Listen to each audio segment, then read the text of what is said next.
A few weeks ago, Anthropic made an unusual decision. Instead of releasing its latest model, Mythos, it restricted it from public release. Their stated reason was its potential for offensive use in cybersecurity. A small group of organizations, including Palo Alto Networks, was given early access as a part of a program called Project Glasswing. A week later, OpenAI took a similar step, limiting access to GPT 5.4 cyber model through the Trusted Access for Cyber program.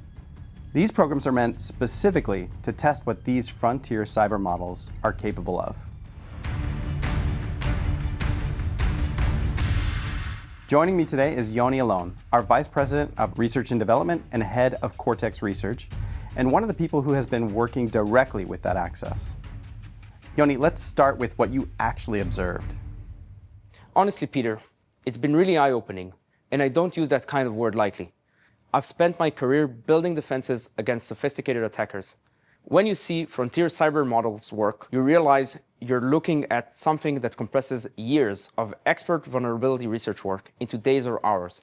The scale and speed are genuinely unlike anything we've tested before. And what struck me the most wasn't just the numbers of vulnerabilities. It was the chaining. It connects low and medium severity vulnerabilities into critical exploit paths automatically, and also manages to build unique approaches that we have not seen before. That kind of analysis used to require a skilled red team operator.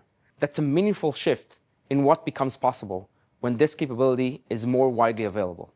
And that's really the point of the conversation. Lee Klarich, our Chief Product Officer, put it plainly. These capabilities will not stay contained. His view is that comparable models will be commonplace within 6 months. So the real question is whether your SOC is ready for what frontier cyber in the hands of attackers actually looks like. Yoni, help us understand the capability shift. What specifically makes frontier cyber models different from what attackers have access up until now? So to be more specific, these are general-purpose coding models, not purposely built attack tools. The security implication is a byproduct of how capable they are at understanding code. That distinction matters because they will keep improving regardless of the security use case.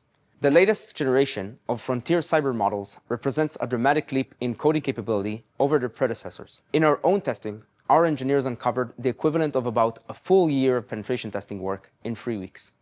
What matters more for defenders is the exploit chainings. Traditional scanners evaluate vulnerabilities one at a time. These models map the relationship between them and construct attack paths. That is a qualitatively different kind of analysis. One thing that has garnered a lot of interest in Anthropic's testing was that it discovered vulnerabilities in some very prominent and long-standing code. And Yoni, why is that significant specifically? Because this wasn't obscure or neglected code. It was the Linux kernel code.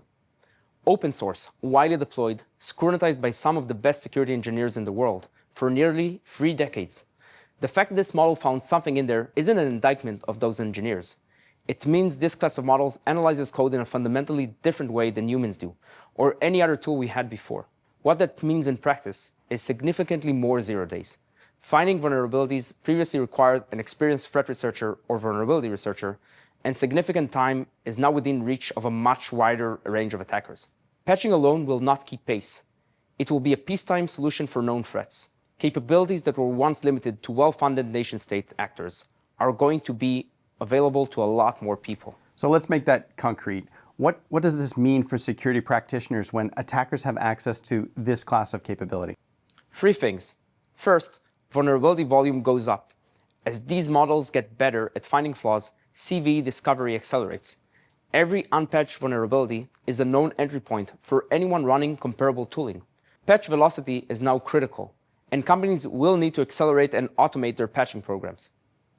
Second, the attack surface expands in 2 directions at once. More 0 days means more undisclosed vulnerabilities in circulation, and attackers will have AI findings and weaponize them faster than defenders can patch. At the same time, supply chain risk increases. Recent attacks on tools like LightLLM, Trevi, and Axios shows a growing pattern where attackers compromise trusted components upstream and led inside your environment without touching the perimeter. AI infrastructure, model dependencies, and runtime environments, and even MCP servers. Most of it is not well secured yet. Those 2 forces together, more unknown vulnerabilities and more ways to bypass the perimeter entirely, close off options the defender traditionally relied on. Third, attack timelines compress. What took a skilled attacker days could take minutes armed with these capabilities. If your mean time to detect and mean time to respond are not in single digits, the attackers can complete their objective before your team is aware something is happening. All of that puts unprecedented pressure on security controls that organizations have in place today, especially those legacy tools that were not built to keep up with AI-powered attacks. The third point is what drives everything on the defensive side. Single-digit MTTD and MTTR is the threshold, not a stretch goal anymore. Yoni, as a part of Project Glasswing, we have been running frontier cyber models against our own detection models. Walk us through what that told us and what Cortex has in place against that class of threat. This is where I have good news. For years now, we've been building our detection specifically to discover and stop novel, previously unseen threats, starting with supply chain attacks. We have global analytics-based detectors built specifically for binary supply chain attacks. These proved to be effective against recent supply chain attacks, including Axios, LightLLM, and Trivi.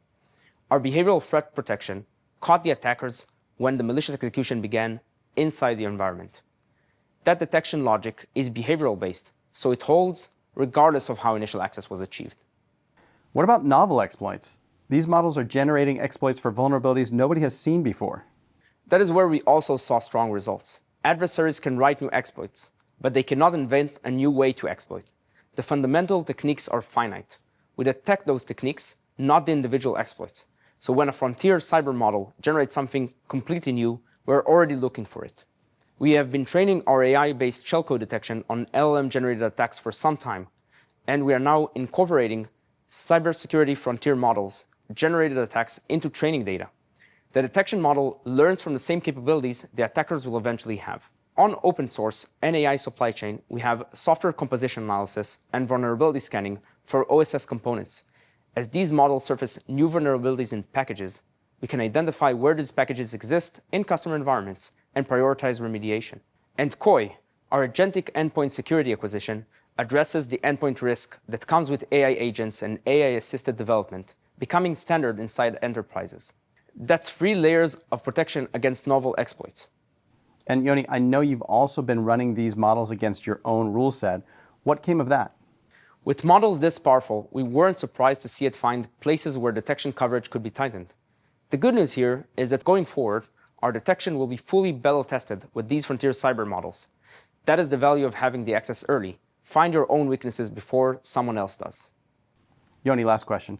If a SOC leader or CISO is watching this and thinking about where to start, what's the framework for them? So, 3 things running in parallel. First, assess. Use AI to scan your own environment before someone else does. Your code base, applications, AI supply chain. Find and remediate the exploit chains before an attacker does, ideally automatically, because attackers will move fast. Second, protect. XDR with full coverage, zero trust, and identity security. Partial coverage leaves gaps, and gaps is what gets exploited. Finally, start building an agentic SecOps program. AI-driven detection, agentic automation in a unified platform. Manual operations are no longer an option. They are too slow for this threat environment. We already have all these capabilities in Cortex, and we're here to help you. Thank you, Yoni, for this great update. Thanks, Peter. It was a pleasure talking with you. To close, frontier cyber capabilities cannot be contained. AI-powered attack capabilities are coming into the wider threat landscape. Our Chief Product Officer, Lee Klarich's assessment is that this will happen within 6 months. And that's a short window. If you want to see how Cortex XDR and XIM protect against frontier cyber-powered attacks at the speed of AI, we'd love to show you. Use the link below and contact us today.